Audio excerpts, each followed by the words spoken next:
Eshima, votre magazine qui bat au rythme de l'actualité. Retrouvez la nouvelle édition. Exclusivité, Sakumbi Molendo, les réformes qui changent l'image des affaires foncières. Après avoir posé le diagnostic de plusieurs maux qui nécessitaient une thérapie appropriée, le ministre des Affaires foncières, Sakumbi Molendo, a proposé à ces secteurs agonissants un traitement des chocs basé sur 3 objectifs. Donner un nouveau souffle à travers des réformes, un mandat sous le régime du renouveau. Des innovations et réformes audacieuses, les cadastres fonciers numérisés et des titres immobiliers sécurisés. Et le lancement des projets modernes, les actions du ministre Aimé Sakumbi Molendo visent à faire du ministère des Affaires foncières l'un des plus grands contribuables au trésor grâce à la fin du coulage des recettes foncières. Focus, le ministre d'État, ministre des hydrocarbures, Rubens Mikindo Mouima, a organisé 2 jours des travaux intenses afin de poser les véritables diagnostics du secteur des hydrocarbures en RDC afin de formuler des recommandations nécessaires dans la gestion de l'or noir congolais. Découverte, Jean-Michel Samalou Kondé, le nouveau chef des gouvernements qui travaillera en harmonie avec le président Félix Tshisekedi. Nation, le directeur général de la DGI, Barnabé Mouakadi, adresse ses félicitations à Monsieur le Président de la République, Félix Antoine Tshisekedi, à l'occasion de son investiture en qualité de président de l'Union africaine. À lire également, le directeur général de la CNSS, Agnès Mouad Nawej, adresse ses félicitations à son Excellence, Monsieur Jean-Michel Samalou Kondé, pour sa nomination au poste de Premier ministre. Lumumba Mouzé et Étienne Tshisekedi, des héros immortels. Majorité parlementaire, la remontada de Félix Tshisekedi. Économie, fraude fiscale, un mal qui gangrène toujours le trésor public. Retrouvez l'intégralité du magazine Eshima dans les kiosques. Eshima Magazine, un nouveau standard d'information. Bote bandeko balandi baninga na biso bakulutu baparents au balanda biso na chaîne bino rumeur de Kinshasa tozali lesengo belé ya ko présenter bino émission oyo to surnommé ko bandalelo donc émission nga nazo sala kombo nango le peuple d'abord. Boye bayango, c'est le nom de notre émission, le peuple d'abord, parce que nous parlons de ce qui concerne le peuple. Audience tozala kakoloba awa. Chaque fois que tout le bakayango, c'est pour que le peuple azala satisfait. Alors, ce beau talibien, beau monaki, le peuple congolais est en train d'avancer et que les choses sont en train d'avancer et le chef de l'État est en train de tout faire pour que Makambo étamboula malam. Toujours dans l'émission, on a une bonne nouvelle parce que partout dans le monde, va considérer fort chef de l'État Zali Kosala. Va considérer ma chef Zali Kosala. Il y a un peu là-bas reconnaître même que ma qui Kosama na Est est Zali terrorisme. Et que Batou, qui qu'on néglige le terrorisme, pour moi, on dirait que Zali se faire victime, mais les lots, avec la mort. Il y a ambassadeur, il y a une femme qui est commissaire européenne. Son nom c'est Jita Paulina Urpilaine. Jita Paulina Urpilaine, commissaire européenne aux partenariats internationaux. Après si, maintenant la bataillon soit mokili et la Union européenne à lobby, l'assassinat, il y a ambassadeur, il y a Italie na Congo, et zali interpellation. Il y a un monde entier sur ce qui se passe au Congo.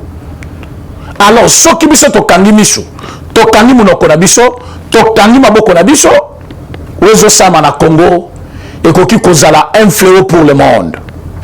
D'où, ba Congolais ba telemi bazolu ka solution, et nous devons appuyer. Effort na bango. Effort yanan, effort ya président Félix Tshisekedi Tshilombo. Quand je dis aux gens, depuis le début, que le président Tshisekedi, c'est une chance pour le Congo, Batubandi Makate. Lelo, je vais vous le montrer. Mais avant de passer dans le sujet, na Lelo,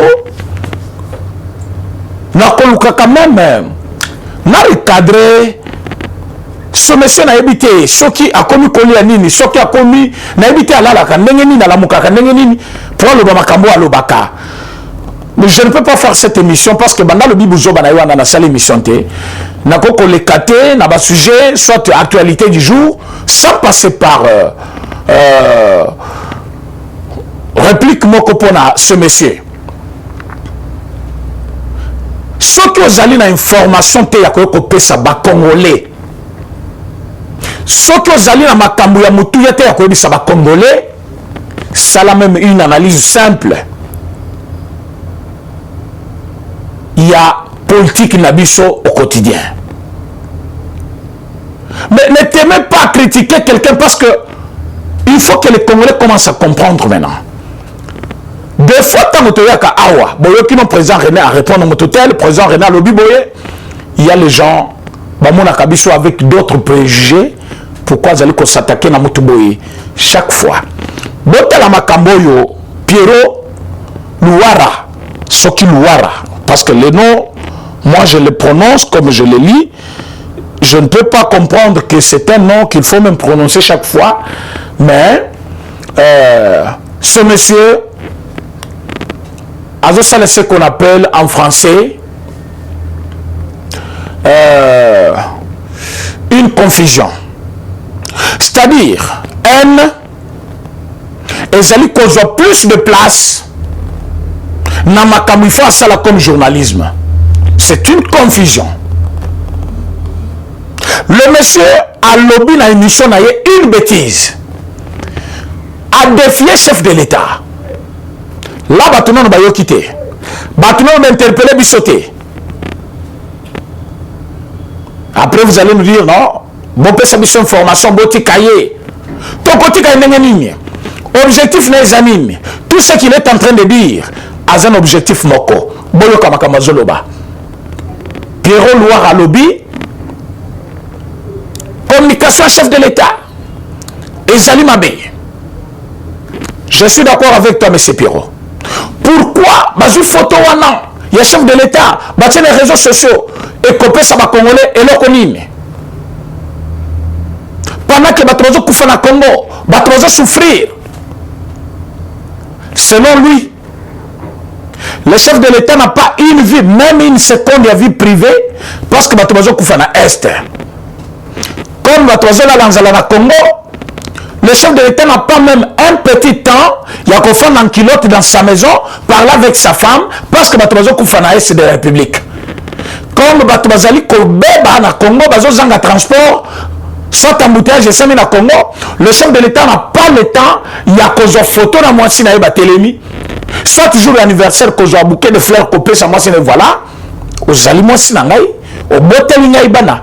Avant d'aller à la présidence à Mobali nayo, alors vidéo c'est une vidéo de 30 secondes.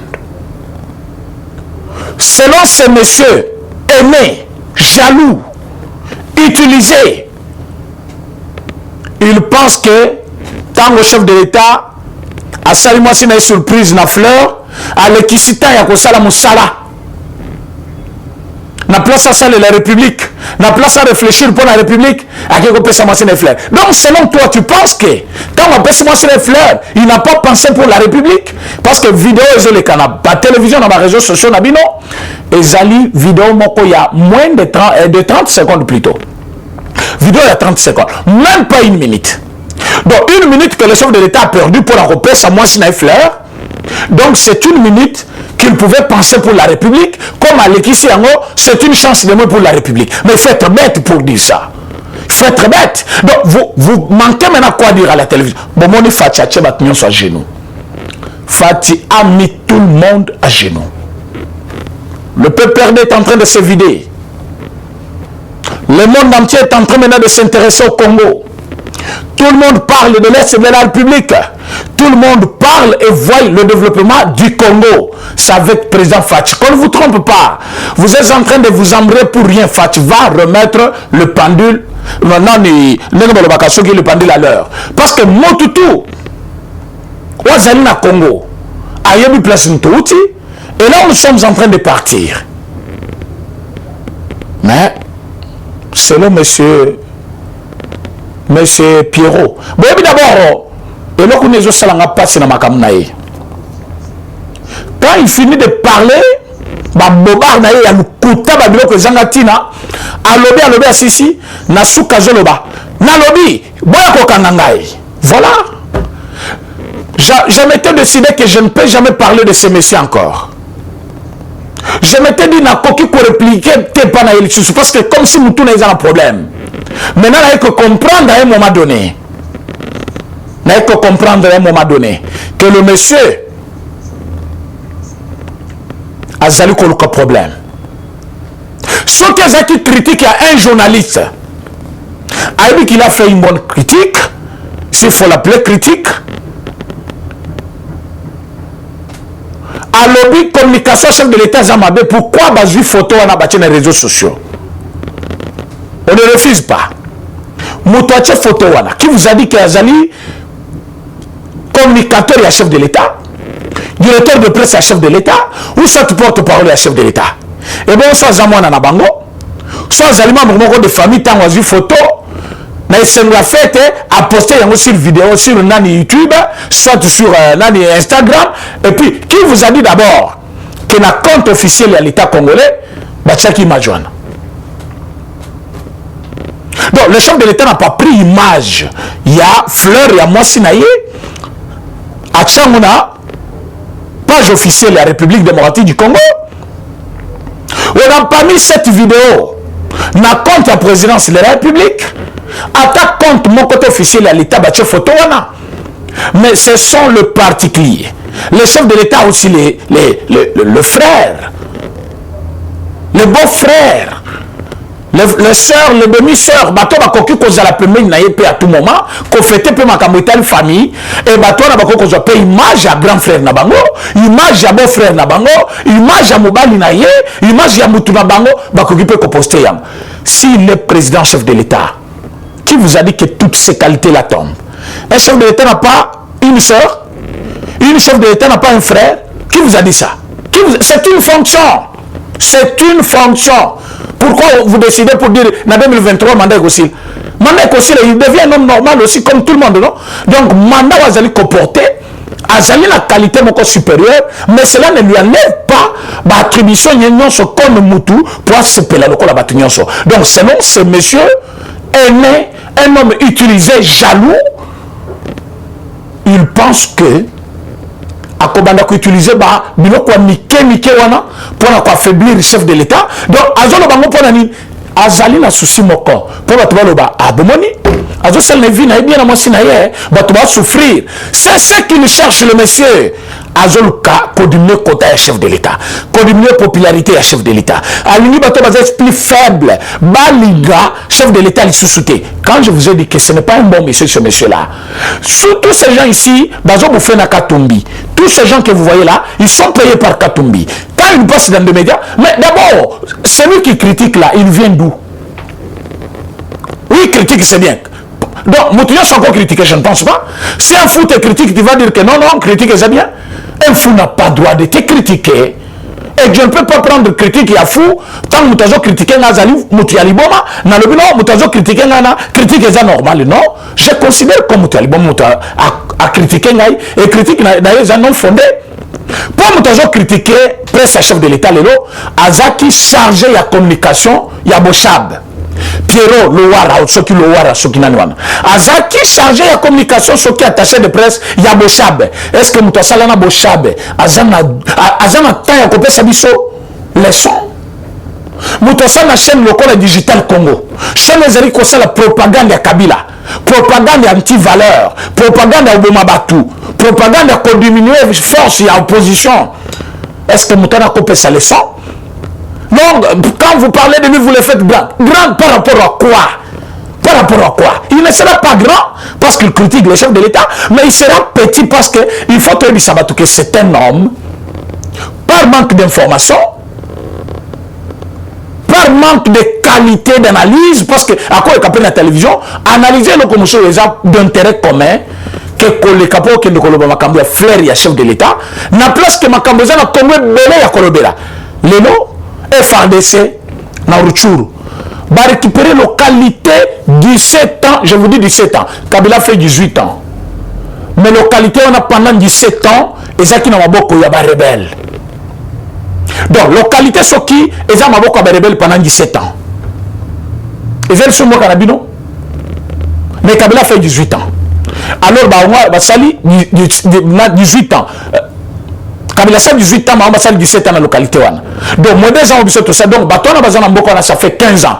Mais nous, dans 2 ans, nous avons récupéré la localité. C'était hier. Oyoki, ces fameux journalistes, à Rebeliango, il est journaliste parce qu'il a étudié où? Alors qui vous a dit que quand il était à l'école, il était un homme intelligent, même s'il a fait les cours de journalisme. Et qui vous a dit que quand quelqu'un finit par exemple l'université, il est meilleur. Alors quand quelqu'un fait des bêtises pareilles, ça montre un degré naïe. Il y a ignorance naïe, une intelligence naïe, manque de qualité naïe qu'on développe makamamalam. Voilà pourquoi il vient parler de bêtises dans des chaînes de télévision. Moi, je pense que le chef de l'État, c'est un homme. Il a une femme. Et comme il a une femme, il peut surprendre sa femme. Mabe kokaki kozala soki bazwaki photo wana na ba image wana ba tchana compte ya président de la République. Mais soki un individu abimisi yango, où est le mal? Où est le mal? Maison Blanche attaquée. Minou Kezobeta à 100 mètres, 100 mètres, je vous dis bien 100 mètres dans la Maison Blanche. Mais ça c'est Zobeta, bah terroriste. Mettons bah terroriste, tu vois, bah où tu kobeta, mais ça c'est la bango, bah si ici. Obama à côté à Michel Obama, bah bimi libanda. Bah beti tour.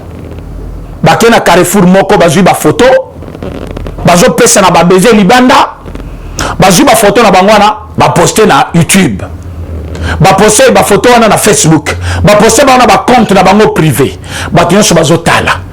Ce qui a des informations te à côté na compte aux États-Unis, amona makambo na date salema et vraiment ni salamaka peme ya Maison Blanche. C'est là où qu'il va comprendre que cette Maison Blanche là, où est-ce qui a attaqué, c'était une institution de l'État parce que c'est là où est logé le président et la présidence de la République. Mais Obama, c'était un individu. Michelle Obama, c'était une femme de quelqu'un. Ils sont sortis, ils ont laissé la Maison Blanche, et aujourd'hui, il y a quelqu'un d'autre. Et pendant qu'ils y étaient, Babimaki, Basakani, Batamoli, pendant que Maison Blanche les a attaqués, et cela n'a pas handicapé quand même Obama d'être un bon président, un meilleur président même pour les États-Unis, parce que après lui, on va connaître Bangomo Babo Yakaye. Même Oaye, Bandimi et Obama. Et le président Félix, c'est le meilleur pour nous. Fleur à Pessuana, Mosusu Alungwaki, Aluki Yango pendant Vina Mobimba, Batikala peut se flirter. À souffrir, non, Ayemi ne tendresse n'est zakate. Moi, si on a tiré Alungwaki pour la présidence, Aluki n'a pas de tendresse à Tikala au Monayangote.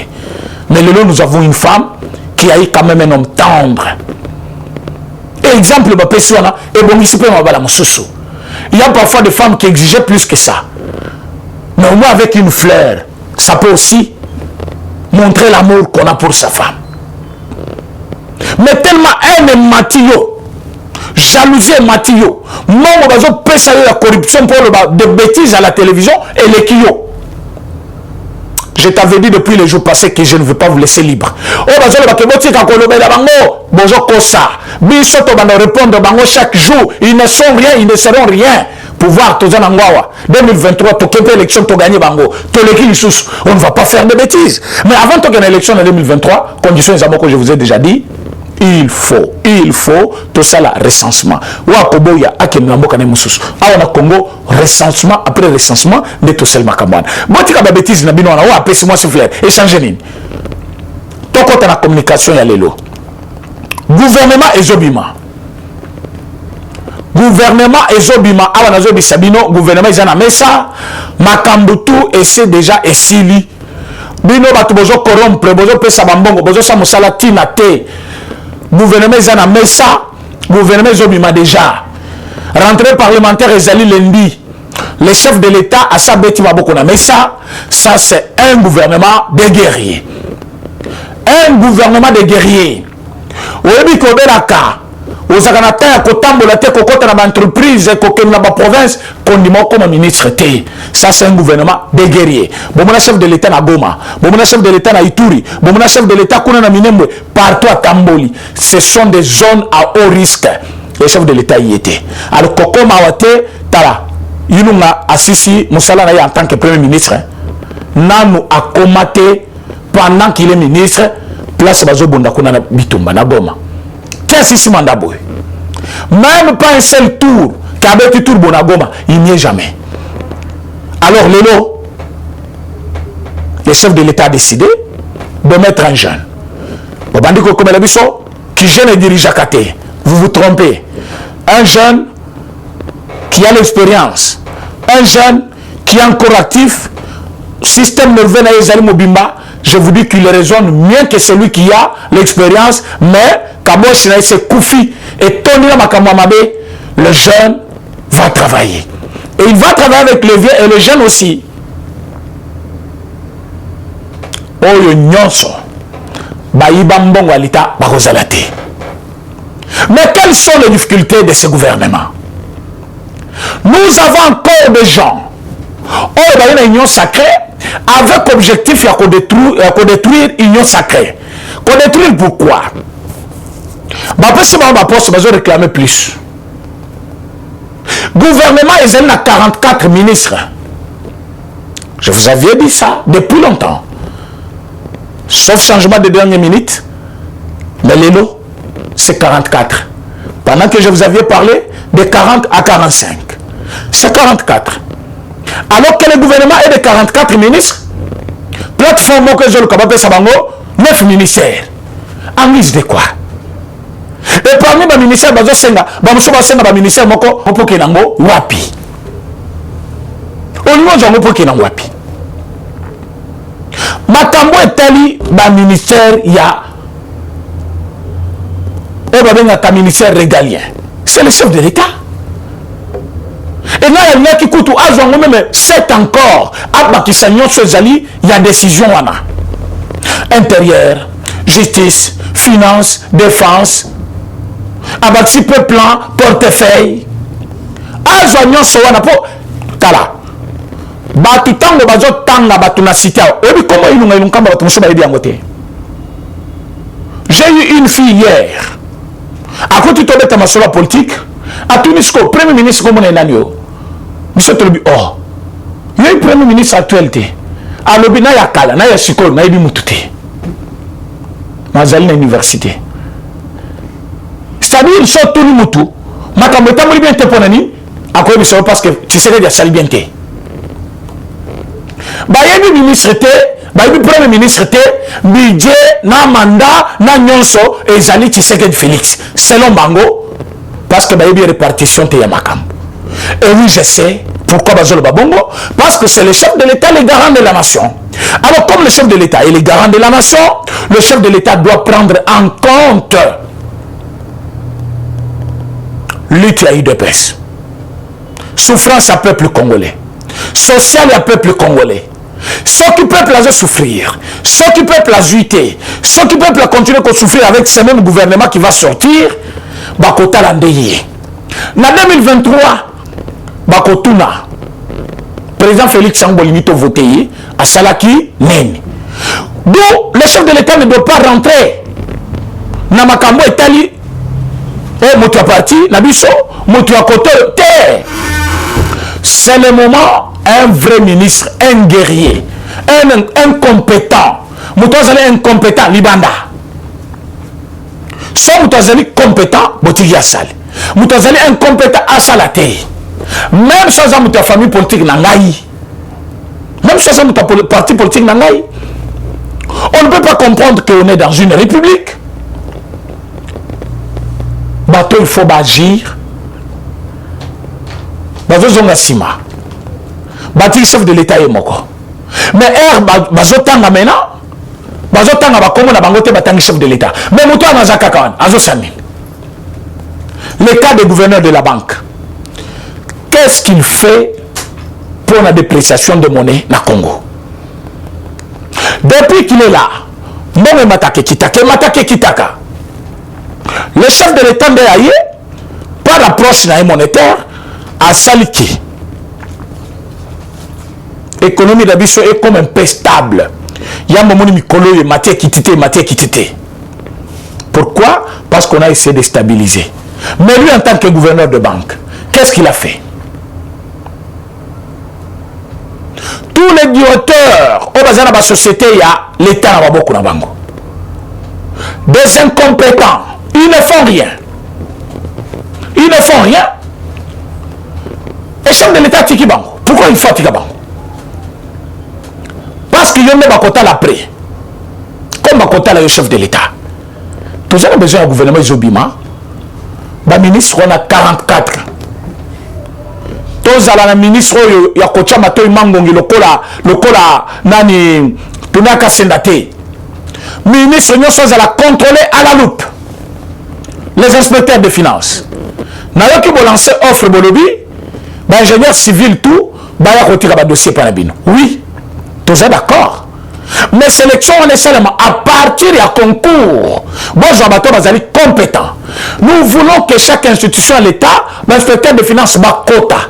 Va vérifier d'abord, paiement ya Congolais. Va foutre Congolais n'engen. Combien va foutre bango? Est-ce qu'il va respecter à payer? Bah jour il y a paye. Ou va foutre à n'importe quelle date. Donc il travailler moi ici, il va foutre le 15 mois moussous. Il faut battre là des comptes ya ba Congolais. Est-ce que va foutre à Kayango? Na ba expatrié autour bazana Congo. Est-ce que va foutre à ba impôt na bango comme il le faut? DGI. Il y a un nouveau directeur général. Papa Barnabé Mouakadi, que je respecte, que je connais personnellement. C'est le moment où il s'abatouké, l'impôt fait vivre un pays. Nous avons beaucoup de pays en Afrique qui ne vivent que des impôts, basés sur la production de société, alors que Panabiso, société où ils na contrôle de Makamuto na Maboko, ezali DGI où ils na Maboko. C'est le moment où taxer la société sur l'État mineur, il y a des privés, même il y a l'État, oui, il faut foutre un peu qu'on a yango, individu sur le Congo, foutre un peu qu'on a bango, c'est comme ça le pays va se reconstruire. Kabila détruit le pays, mais maintenant nous avons le pays à main. Nous devons construire. Mes amis, la justice, il faut l'issette na likolo. Oyo nyonso akokati samundelo, akati mutu. Justice azali wana te pona barrangement. Na yoka kinenge Kaleva kenda kikoluka kitenge Yesu. Monsieur Kalev. Aujourd'hui, au lali au lamoki, au lobino na ke kota là, monsieur kitenge Yesu, ake kolobelanga pas chef de l'État. Est-ce que chef de l'État a un problème na yo? Mais papa kitenge Yesu, merci pour nayo. Parce que quand même on comprendre que bateau yo baza bateau kenda bango lisu musikate. Papa qui tenait sur le bin à Calais Valobi, tu es venu me chercher. Souci mes amis. Non côté langai au moins problème c'est comme si l'acharnement est ali.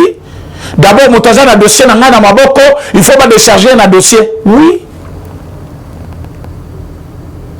Mes réponses à qui tenait sur des et booking à Panzi. À l'obine na mongongo yassé. Monsieur Kalev, je n'ai pas beaucoup à vous dire. Je vous demande de coopérer avec la justice. Vous savez, quand on dit à quelqu'un de coopérer avec la justice, c'est faire quoi? Se présenter devant la justice. Alors que Kalev a déjà refusé des invitations, voilà pourquoi il y a un avis de recherche. Pourquoi? Sobake panaye, kebite akota kana libulu moko na ndaku, azali suna ndaku te. Bazo lukaye, mettons wakenda ki koluka, papa ki tenge Yesu, paraît-il qu'il y a vu des recherches qui n'ont noté, parce que Zaki, à la veille, il y a dernière invitation, entre le 8 et le 9, au bâtiment de la Kiye. Et après Jouana, quand il y a papa qui tenge Yesu, il y a aller coopérer avec la justice, il a compris que ça chauffe déjà. Nakobi Kate. Mais c'est Kalev. Na c'est Kanan Mouké. Na l'ongola na Kanda Mouké. Mais c'est Kalev. Yopo Kimaka. Kalev Yopo Kimi. Mais ça me fait mal. Kalev va Kimi. Donc Yopo Kimi. Oh. Naebi bato ba Kimaka. Mettre chaleur nani chadara Kimaki avant. Parce que dire qu'on ne peut pas nous intimider, et ça qui koloba mutazo banga. On avait vite compris. Mais cette fois-ci, Kale vazo kima pena kokima ya azo kima zo mona nate tebite azaba kisa kolimo na mopepe jo wana amonika ka dedi peso le kaliboso mutuka na ye azu téléphone malama ko Top Congo awa na moni dedi pepa na ngai mais Top Congo azana ni poya aya ko lungula badi pona pourtant badi pona yaki ko kanga yete ba policier bazo le kana bango na nzela mais comme tout flic abeti yango pour bamona on dira za victime moko boy comme Pierrot wana ndinga zo sala Pierrot zo senga na ye visa na poto bakuswanika bayebise balobi sala bongo tango bako victimiser yo tango koma victime plutôt comme ça oya na poto to senga mukanda to baki ozali poursuivi na Congo yo mona mutozo pesa pena communiquer na suka ya critique na lobby na lobby ba ko kanga ngai Pierrot ba ko kanga yo jamais pour yo kanga yote yo que si les journalistes sont critiqués aux ba preuve te ba kanga yote ozo critiquer mutu o lobby za mabe oui. Mais quand on a souka, intention zani. Justice. Là, je suis dans le domaine de justice. Je parle de justice. Je suis en train de parler reconstruction de notre pays. Si vous voulez que Mbo Cannabis soit Tongama, si vous voulez que Mbo Cannabis soit Liboso, justice, il faut tellement justice. La justice est une nation. Justice soit Télémi. Justice à concerne un inspecteur de finances. A concerne ba parquet nyonso ba magistrat nyonso bomoni Kale valobi ba décharger magistrat ou azali na problème na yi selon la loi du Congo muto occupé ko senga ba lungula muto azana problème na yi ba pesa ngo magistrat mususu mais Kale qui vous a dit que so ba lunguli problème na maboko ya magistrat wana ba pesa magistrat mususu okobika Kale vous so salimula moké na prison et qu'on a 25 à 40 ans. Kalev, au conseil à 25 à Tala, naïkou tout ce qui n'a yekuna, bah savon a banopé se pose sur la langue bilamba, et zaka kaba bimpe. Oui, savon bimpe. Et ce qui n'a yé aux yeux yangote, donc na coordonné qu'on a film ou bakobe tonanu. Oui, bah film ou bete sabatu yo Kalev. Oui, que au jouer na ba Nicolo, au beta batu bambata, est-ce que toi tu avais droit de gifler les gens? Est-ce que tu avais le droit de garder 4 mois na cachot? Et l'avocat on a tinate, ou mon avocat monsieur son besoin de partenaire. On est bâti qu'à Kalev qui se présenter, bah si Kalev non, donc comme la parquet Mukanda. Est-ce que comme la parquet Mukanda ou bah qui se présenter après de défendre Moutounabine? Il faut pas nous l'abîmer dans l'ordre des avocats. Vous n'êtes pas les avocats. Un avocat va défendre son client devant la barre. Et non, on a comme Mukanda, non après l'étude du dossier. Quel dossier? Parce que quand on envoie à quelqu'un une invitation, on dit Makambo et Bafundele Okoye Bangwawa. Okoye pour les motifs Bafundelio. Ce qu'on doit faire, c'est quel dossier? Mais il s'agit de quel avocat ces gens ici? On a des avocats, on a des journalistes. Donc vous voyez qu'il a de la lacunes dans le domaine. Donc, domaine des avocats. On maîtrise dans le Makamouteya. Justice. Ouais, le nani journaliste. A habité ma journalisme. Parce que quand il dit, yo on lobby bien, on lobby c'est des critiques et c'est constitutionnel. On ne peut pas empêcher à quelqu'un de dire ce qu'il pense. Oui, on te le concède quand même. Parle, critique, c'est bien. Mais à la fin, quand tu dis, na lobby, moi kokangangai, bino ba tu appelles présence.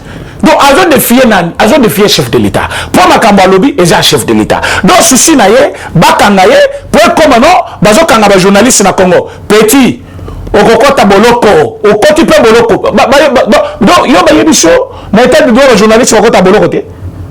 Donc, tous ceux qui ont moninga na moko journaliste, il me dit na botika.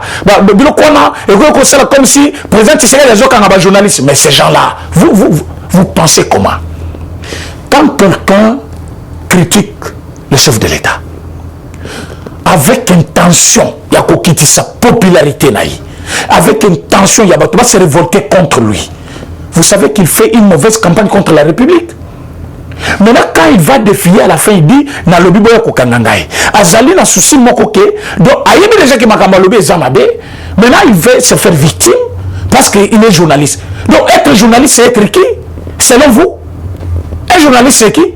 Ceux qui sont honorable député, Moutazali élu, Bazo Kangaye, yo journaliste, le bilan, vous blaguez avec la loi, hein? Vous blaguez avec la loi. Journaliste, c'est qui? Un journaliste, c'est un homme qui exerce une fonction quelconque, un métier quelconque. Alors, métier, on a les métiers en communication.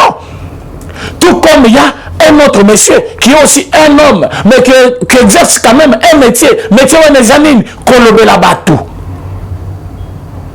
Qu'on justifie, qu'on défendre batou. Alors, cela lui confère maintenant un mandat spécial qu'on ne peut pas l'arrêter. C'est selon quelle loi?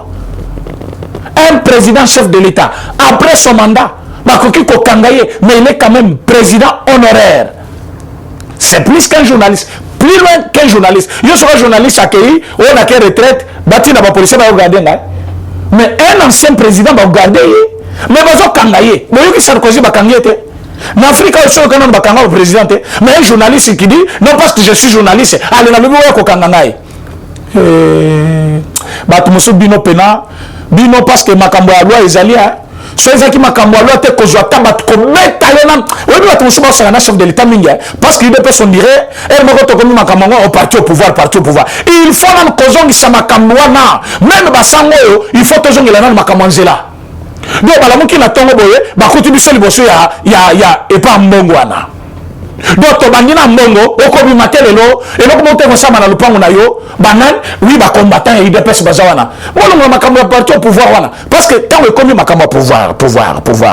Moi, tout à l'heure, on a la élection en 2023, élection en yo zaki en 2020, 2016. Tant on biso to bimagi nanzela, yo zaki wapi. Boli mbongo na bushabet. Hein? Boli mbongo na bushabet kuna, ozo simela Jeannette Kabila, il est français, aux autres chaque jour, aux autres Jeannette Kabila, aux autres Kumbasak Naye, journaliste, aux autres Kumbasak à Jeannette Kabila, aux autres Naye, aux autres de gauche. À côté de toi, tu as Tikali Libanda, aux autres Kabassolonio Sona, alors on met les noms de la politique, il y a une politique, pendant qu'il y a une personne, tout le monde, tout le monde, tala, Bouzo Bana comme Mathias Sancerre, Bisso, toujours à disposition. Cette fois-ci, ceux qui sortent nayo médiatique et allent contre le chef de l'État. Ceux qui sortent médiatique nayo et allent na ba propos, il y a un jour na katina yango. Ceux qui sortent médiatique nayo et allent na caractère moko ya comme minimiser le chef de l'État, il y a que il dépêche à côté de sur liberté. Ceux qui comportent plainte, ba comporter yo. S'il faut ba kangayo, s'il faut beto ba obeta yo. Buzo bani nango. Alors tu te fais victime, au moins ngazana. Azon kaso ki boyo ki a sala accident ba ki ko betangai parce que na loba ki bona makamba chef de l'état ozo kosa to yebi ke vino ye bani na Kinshasa wat nazaki na entreprise moko lobi ba yebi singa zwa eloko ya batu akomi nango parler na ye ezonga te ba komi ko benga pas directeur wana ote ndenge za boye moi c'est na utiliser ki yango ebebi tala kaka na société. Je vous dis bien, dans une entreprise, il y a l'État, na koti bazo bisangai sanguya, un journaliste a koti, mais a joué l'oko ya batu, a ke pour copier, a comme na ndako, moi c'est na zwaki et monanité. C'est quelle moralité? Déjà dans une entreprise on parle de toi. Une entreprise de l'État on parle de toi. Que non, aucun n'a kina l'oko ya batu zongate. Mais tu veux défier les chefs de l'État. On a le bibo ya kokanganai. Pour ceux qui battent batu ba kondayo, ba ko empêcher bango par qui? La population, où tu as des policiers à la maison, où les gens qui peuvent faire quand même une résistance. Où tu as la vie est misérable. Au moins des comptes finaux, au moins kuna, et donc oui bébé non. Bien besoin que tu montes ma belle. Biso to vivre monter ma belle mingi na mboka oyo. Besoin que ce que monter ma belle et kota et recommandant mais makambo ya kolobeze belé. To kopesa yo temps. Ou réfléchir comme mobali. Ou comprendre que makamna sali et ça qui soit qui boumane kosingaï parce que Kabila yemo kwaza dans le merde, Kalev merde, Chadar dans de merde, Chaleur yowana komi kondima président Félix yo ki tolimbisie Zokati makelele nyonso asala kawana tia boma bato asala makamutu wana Chaleur atambote apamba boya pesa Kabila te photo moko ndenge biso toza nango na Félix Tshisekedi président chef de l'état na biso ye atikala kokanga photo na mutu wana te na Kabila te akeboy mais partout na mokili bayebi c'est un terroriste aboma asakaja batu atambola na minduki azali ndenge atambola librement te bazokanela ye partout mais lelo yo na komi kosala bave akomi koavouer tout. Mais quand il passe aux aveux comme ça, c'est un peu pour rien. C'est parce qu'il a compris la chaleur. Ma tête a pogné Wanake. Kalev poursuivi. Ma tête a poursuivi. Chadar est bientôt là, à la barre. Jeannette Kabilana, Yana Zoé. Bango sur le bouquet moko, bazo linga bango. D'autres kanga bango singa. Prison, bafane na chambre moko. Bonjour, Samunga Congo Bozui. Yusko Fandikona Nandako. Vous savez, et mon copain, bonjour Tim Kabisson qui combattant. Donc, bah oui, bah il y a biso to chaque émission. Bah il y a que émission, il y a que émission, il y a peuple d'abord. Et cette émission, tout ça, on a n'enga qui combattant. Bah il y a biso pour un nerf tendu. Mais c'est à cause il y a de messieurs qui ne respectent pas le chef de l'État, qui pensent que le chef de l'État est moninga na bango. Oh non, le chef de l'État n'a pas bolingi. Tolinga c'est le chef de l'État. Il faut comment le chef de l'État. Aza moninga na binote. Sobino bolobino azal sous chef na binote ya IDPS azam tu na binote ya Kasai azam tu na binote ya ba azam tu bon il n'est pas tout là tondini donc pour vous il est président pour nous il est président alors quand vous voulez que nous on l'accepte comme président et vous le prenez pour votre ami ça ne va pas passer et Kalate boko kasiko auto banda sale Kalate c'est-à-dire au bandi bouzo babongo frappe tala makama justice banda ya simadi bo sabaje. Donc trop c'est trop. Tout le monde qui a de petits journalistes, basali groupe na bango, ba comme ce qu'on est bazo me kakaka. Donc le roba meki, lobby ba meki, lobby kuna ba meki, oui, maintenant vous en réplique. Bon le kalisusu, tu as bien raison Nabino, Katumbi n'a pas cessé de vous donner l'argent. Mais quand il passe à la télévision, nous devons soutenir, on va soutenir le Premier ministre, on va soutenir le Premier ministre, tu soutiens Bato Bazali, le chef de l'État Mabé. On ne peut pas comprendre cela. Bato Bazali Koloba n'importe quoi contre le chef de l'État, mais les journalistes ils ont soutenir chaque jour. Ils ont soutenir Bango pour Moral n'y a pas ça. Mais Bande Kobali Misanga parce que lobby toujours ça la édition spéciale. Spécial. Tout le spécial gouvernement. Parce que le lot déjà n'a briefé bino déjà. Plateforme moko zaki ko luka 9 ministères. Mais nous faisons na mesa Fatisco à stylo rouge. Oyote, Oyote. Donc d'ici là, gouvernement Zobim. D'ici là, gouvernement Zobim. Donc c'est là vos sentir. Et voilà comme ma ministre Yebake, aux ministres, aux Salama Sekita, aux ministres, donc ma camoufler les cabien. On ne fait pas de blagues. Hein, mes chers amis, on ne fait pas de blagues. Vraiment, na sepeli nenge, na yeko combien les sous nabino lelo. Lobby na cause un peu très posé pour tout ça l'émission très spéciale. Pour na baunion balanda ki biso to pesibino merci. Na pesi merci na famille Pongo. Donc tous na maman Jackie Pongo, Elise Pongo, tous na Richard Pongo. Pour na ba instrument nyo so batindi soit matériel à bureau, ba pesi biso ordinateur, imprimante, vraiment biloko nyo so bureau. Ba pesi un cadeau que je n'oublierai jamais parce que on a ezali ko servir biso na bureau ba photocopie ezali machine ezali hein biloko nyonso na ko aider biso makasi pour que quand vous avez la machine vous avez l'imprimante vous avez la photocopie tout ça mais ça va aider pour le bureau ça c'est vraiment un bon cadeau vraiment Zambe apambola bino place bozali pour na soutien bozali ko sala pour na avancement ya musala na biso ya ko sunga peuple congolais merci na ba nyonso balanda ka biso. On peut passer à soutenir Bicho une fois, deux fois, trois fois, parfois, malgré les cas déjà, vous êtes dans notre cœur, Tolinga Kabino, parce que Bolinga Kabé Bicho, vous soutenir Bicho. Vous avez des moyens de temps parce que Bolinga Kabicho, vous soutenez Kao, Salaka, aide Yaka de temps en temps, Tolinga Kabino. Vous allez vraiment très très content à Moussala Bossala Kapona Bicho. Yango, Topesibino, merci dans la foulée. Tout le monde va soutenir Kabiso, merci. Alors, lobby, toujours Banda, deuxième émission, il y a le peuple d'abord. Pour eux, la première émission, il y a le peuple d'abord.